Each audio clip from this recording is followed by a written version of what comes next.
Every day I wake up and get to work on a new video on a new topic for you guys, and then some Drake news comes out, and I gotta redirect my attention back onto this beef and all the enemies that Drake has created. Now, recently, the Twitter account by the name of Drake Debate has come out with the official Drake op list, and boy, is this long. I'm not going to go through the entire thing, but this list includes everyone from Ab-Soul to ASAP Rocky to Bobby Altov to Kendrick's fiance Whitney to basically the entirety of the West Coast to Ebony Prince, Jack Dorsey, Jay-Z. The Grammys are here somehow. I'm just happy I didn't make it onto this list. Maybe I'm not relevant enough yet, so drop a like on this video. Let's get the views up so the Rapaholics community can hopefully make it onto the 2025 edition of the official Drake Ops list. But all jokes aside, someone who was most notably missing from this list was 50 Cent, and that's for good reason. See, the king of beef himself, the man who shares the same mentor as Kendrick Lamar in Dr. Dre, has been surprisingly coping with the Canadian throughout this entire beef, and he just did an interview with Billboard where he claimed that even though Kendrick's diss record Not Like Us obliterated every streaming record that Drake held on the Spotify charts, even though 50 and Kendrick's mentor Dr. Dre went on stage and said Drake is a dead person at Kendrick's pop-out show, even though this beef has enabled Drake to rack up a list of enemies longer than the list of #1 singles he has on the Billboard charts, 50 Cent still went on to say in this interview that Drake did not lose. Now, to give 50 credit, I think he's been through enough rap beefs to be able to look at this from a much more experienced perspective, but there is a reason why 50 Cent has been, if not defending, then at the very least, helping Drake see the positive side of the outcome of this entire battle. Now, we're going to break down everything 50 Cent said, but it's important to note that during this battle, before Kendrick Lamar ever even put out a diss record, 50 Cent was showering Drake in praises, almost making it seem that going up against Drake would be a very serious threat for Kendrick. It all started when Drake put out his first diss record, Push Ups. 50 Cent reposted the diss on his Instagram and captioned it saying, "All you rappers got smoked by a light-skinned guy. LOL. Y'all better get intoxicated as a mother effer and come up with something." Now, it's important to remember that during this period of time, the narrative was much different. Drake just put out a diss record going at not just Kendrick, but a bunch of other rappers. Push-Ups did get a good response, and people put Kendrick Lamar on the clock. And when he was silent, everyone questioned if he was truly ready for this beef. And while Kendrick remained silent, Drake went on to go back-to-back with Tailor-Made Freestyle, where he used Tupac and Snoop Dogg AI vocals to give Kendrick a pep talk to finally drop his diss record. When that one came out, 50 Cent also reposted it on his page, and he made it seem like Drake was the real boogeyman and that Kendrick would be smart to leave him alone. He captioned it saying, "Okay, in my professional expert opinion on the matter, leave this man alone. I've seen this movie before. It will not end well. You disagree? Okay. Then where's your record at, boy?" But then, 17 days later, Kendrick Lamar comes back with Euphoria. 50 Cent posted a screenshot of the record and said, "This is real hip-hop stuff. Go check it out. I would have posted it, but it's too long." And while Euphoria was a longer record than any of Drake's diss songs, it was a little weird that 50 Cent would post Drake's songs but not post Kendrick's and use the excuse that Kendrick's was just too long to post. I think 50 Cent uses Instagram enough to know that he could have just put a clip of the song. He didn't have to post the entire thing. And regardless, I believe Instagram allows you to post up to 10-minute videos, so he could have posted the entire song. This was obviously just an excuse. But it's all good. He's still giving Kendrick his credit, and then Kendrick releases 616 in LA.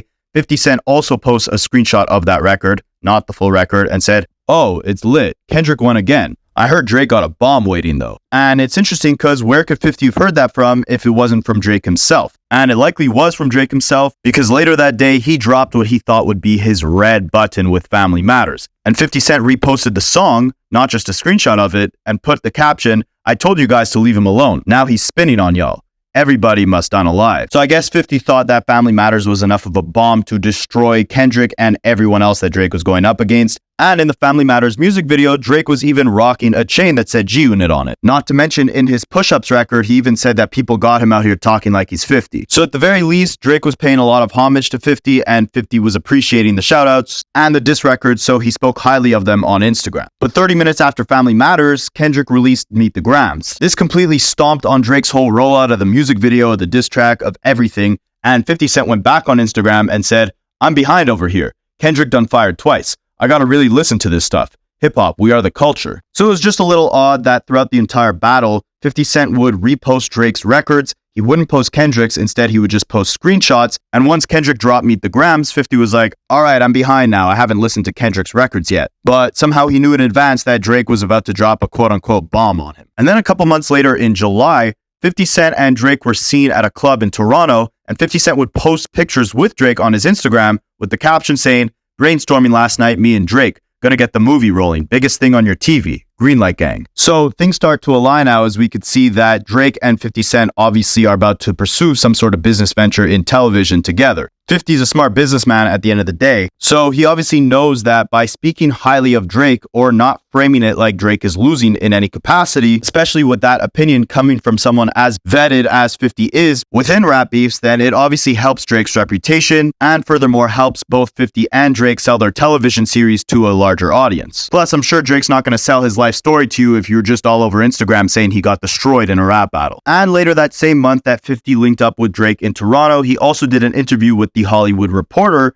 where he touched on the entire beef, saying that it wasn't a loss for Drake. He said, "This is hip-hop. I think it's competitive to a degree, obviously. Even Drake, his position and the attitude and his choices, those are 50 Cent choices. F it. Everybody gotta get it then. When it becomes Drake versus Kendrick, it's because Kendrick is the only rapper you can put up against Drake's success." He also believes that when it comes to Drake, people just hate seeing his long successful run at the top, and so they're trying to come at the throne and tear down his reputation so that they could have a chance at that top position. He said, "Look, our culture loves to see you go up because it's confirmation that they could go up. But when you stay up, like Drake said, 'I want this stuff forever, man,' they go, 'Well, damn, when are you going to come down? If you don't come down, then I'm not going to have my chance to go up.' And then it's these clouds that come over you, and that cloud is doubt, a shadow of doubt that doesn't come from your material or your work ethic. It's doubt from the artist community, where they say, 'I don't know, his new stuff is cool, but it's not his first stuff.' They do that to you, and Drake's just experiencing what you experience as a backlash from success,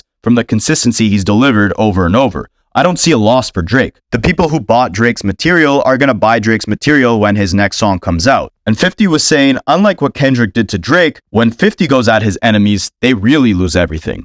Drake didn't. He said, "Now, the stuff that I do, it ruins your whole effing career." And between back then in July when 50 did this interview, all the way up until now in October, Drake has given us over 10 new records. None of them have had a lasting impact on the Billboard charts like his records usually do.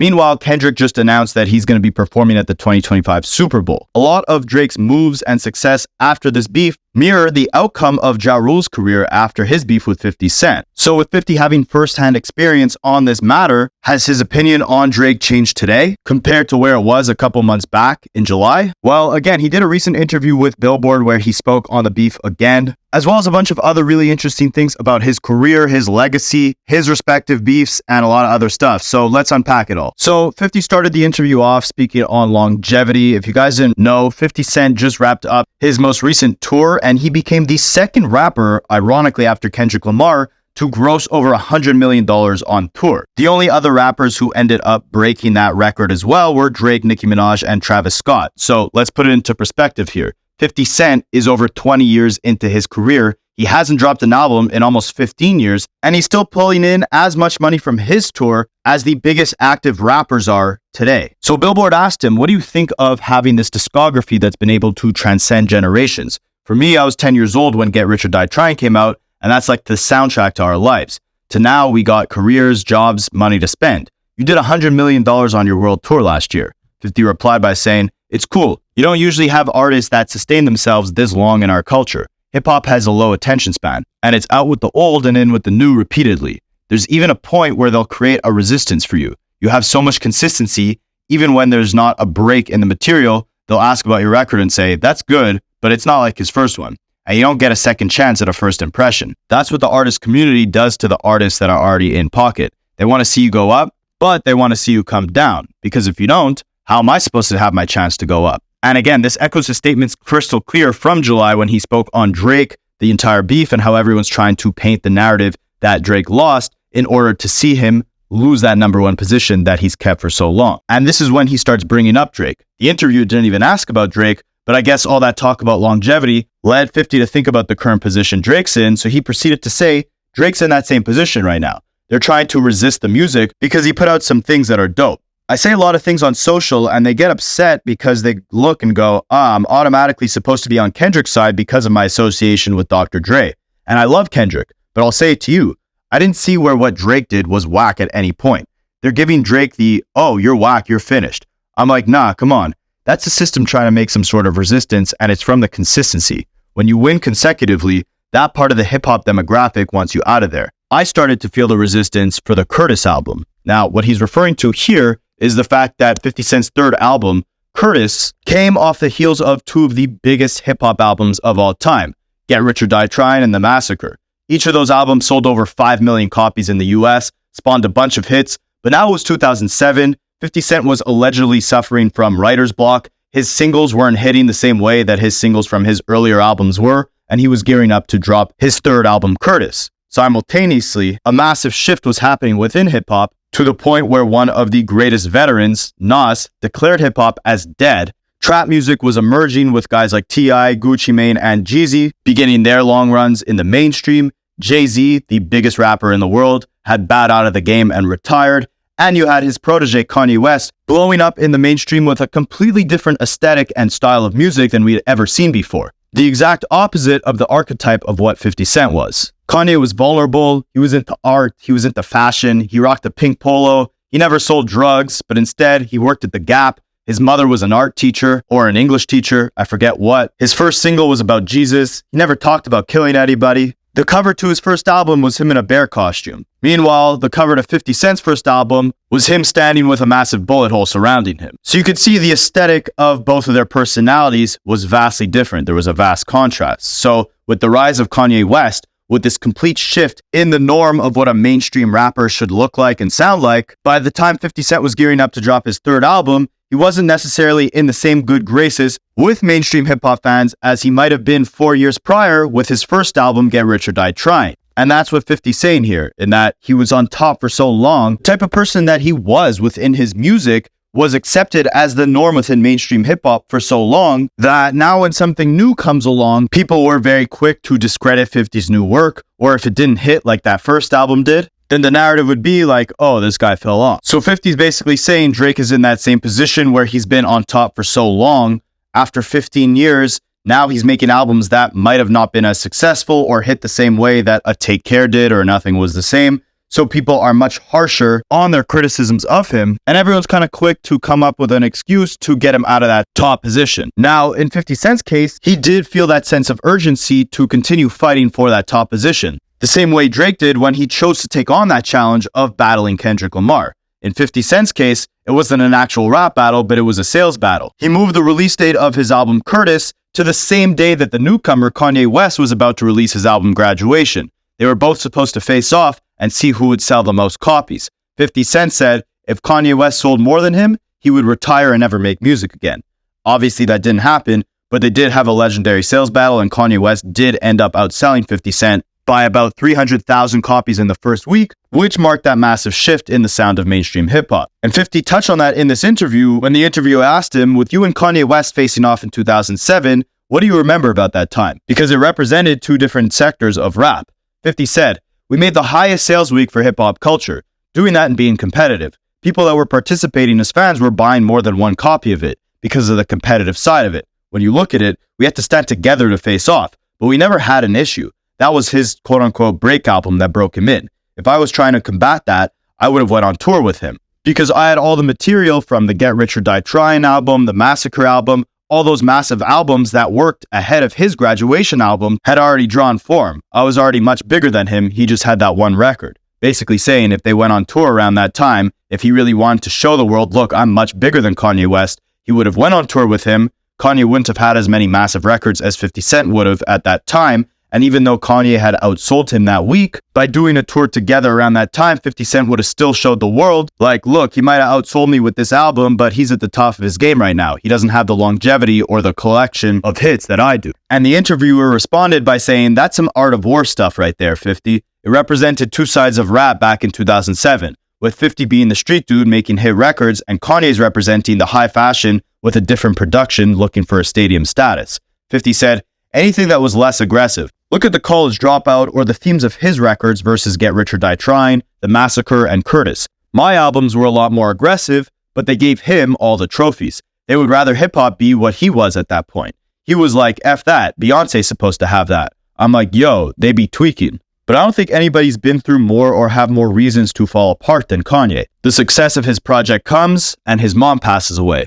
So what have you been praying for? The gift is a curse. You lose that, and he had real reasons to effing be out of it. He did the right thing. He went to work. Then the conversation went back onto Drake, with 50 Cent talking about the advice that he gave to Drake as far as what his next move should be. He said, "I was telling him, it's not him. I'm listening on the outskirts. It's not you. Don't let yourself think that for a second. On some real stuff, I said, they said you lost. Okay, well, what did you lose? What exactly did he lose? If he got $300-something million on his last tour, you didn't lose a mother effing thing, man. If that's the moment, you keep your creative energy in the right place and you keep creating. If you slow down because you feel, what the F, the resistance will make you feel like your material isn't good.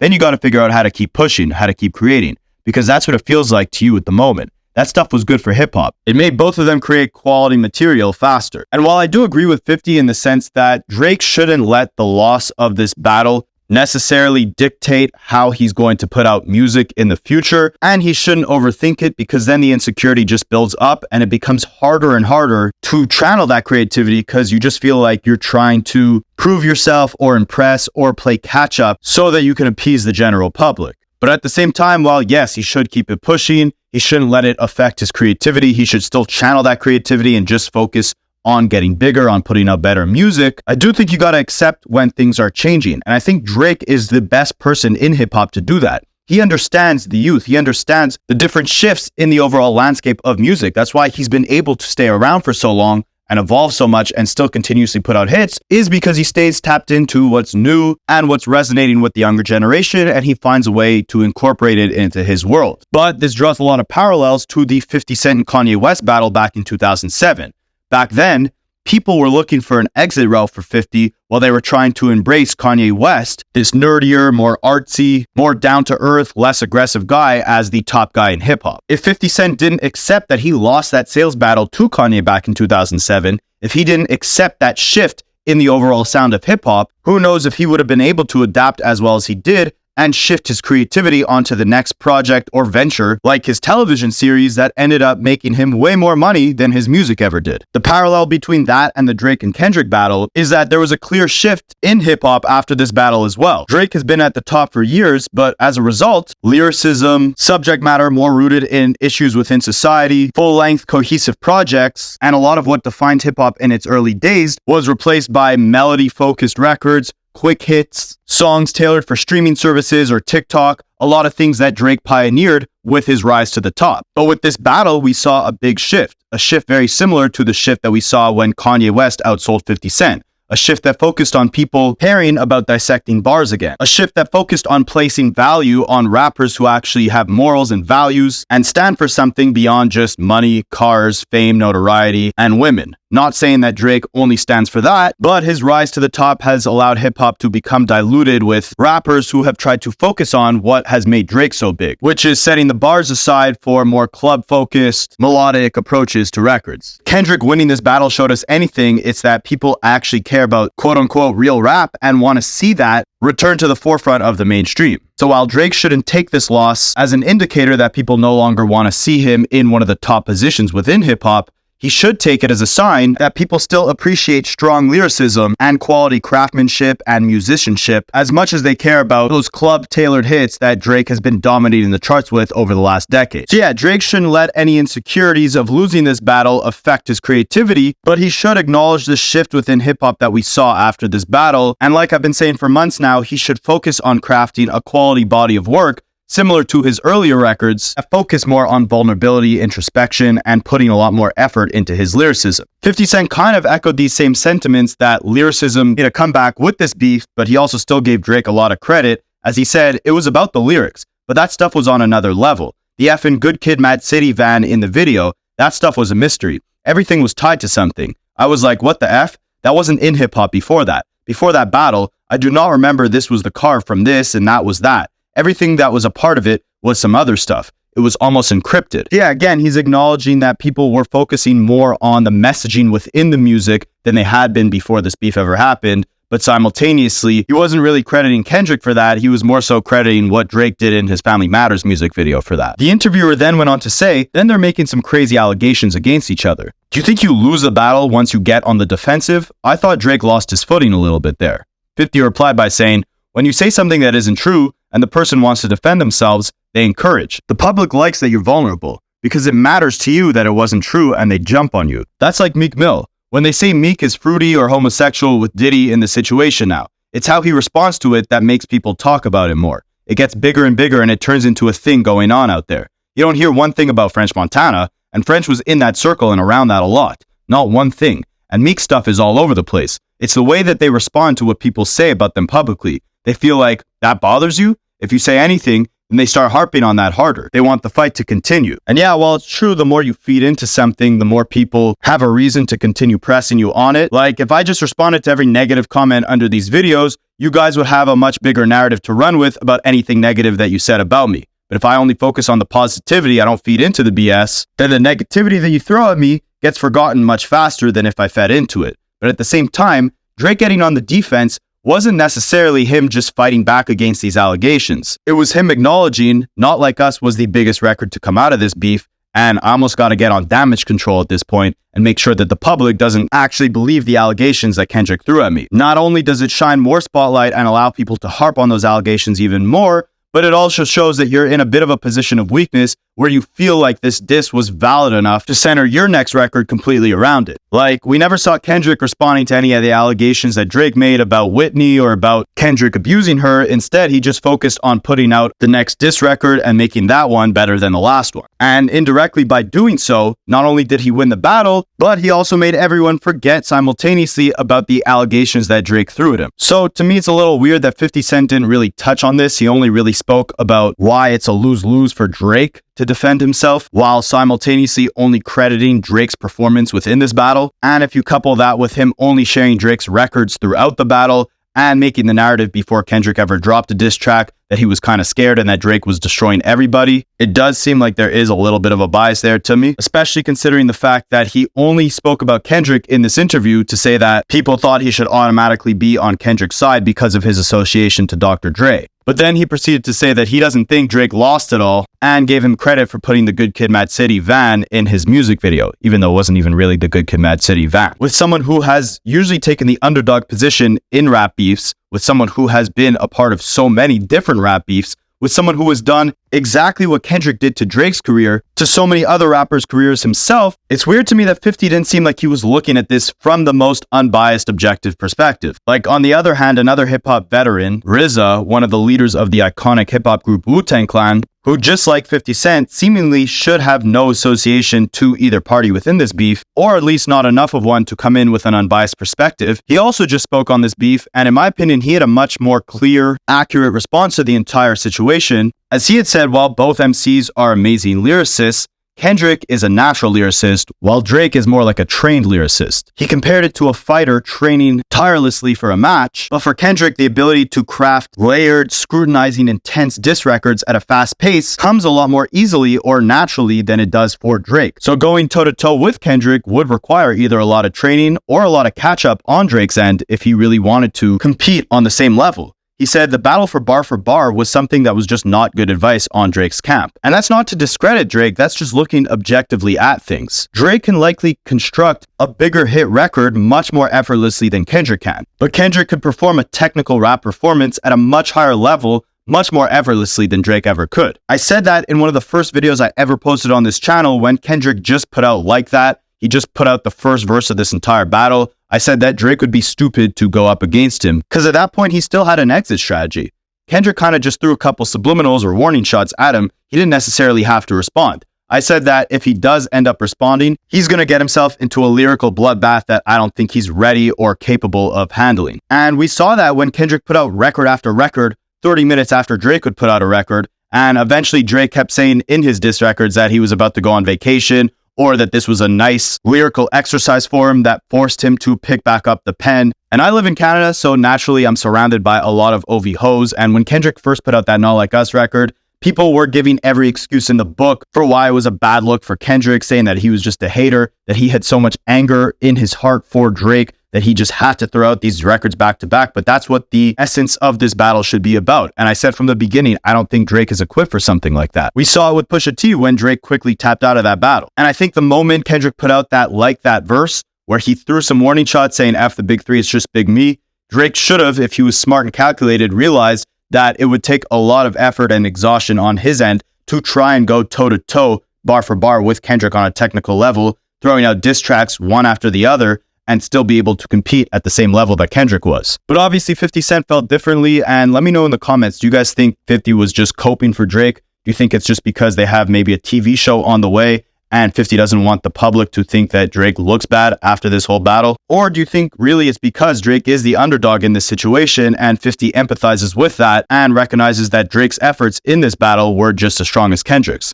Let me know in the comments, and I'll catch you guys in the next one. There's a lot of little nuggets in both of their disses that if it wasn't for these breakdowns, and salute to, guys like this, Rapaholics, because I think they directly get it.